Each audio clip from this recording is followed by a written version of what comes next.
हा महाराष्ट्रावर झालेला आघात आहे. अजितदादांसारखा उमदा नेता ज्या पद्धतीनं अपघातामध्ये आम्हाला सोडून गेला, त्यानंतर या सगळ्या विषयावर महाराष्ट्राची जनता अत्यंत गांभीर्याने पाहते.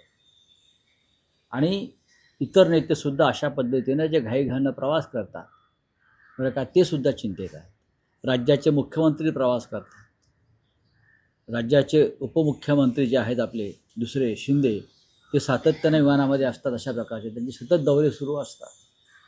साताराला जातात, दिल्लीत जातात, विमानाशिवाय फिरत नाहीत आमचे राजकारणी. त्याच्यामुळे आता हा जो विषय आहे हा अत्यंत गांभीर्याने घेणं गरजेचं आहे.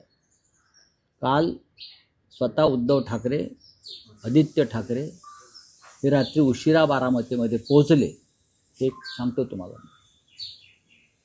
मुंबईतून ते रस्त्याच्या मार्गाने बारामतीत पोहोचले मध्यरात्रीनंतर, आणि त्यांनी पवार कुटुंबियांची विद्याप्रतिष्ठानमध्ये जाऊन भेट घेतली, सांत्वन केलं. आताही ते पुण्यातच आहेत पक्षप्रमुख. मला वाटतं मनसे प्रमुख, महाराष्ट्र नवनिर्माण सेनेचे प्रमुख राज ठाकरेसुद्धा बारामतीमध्येच आहे.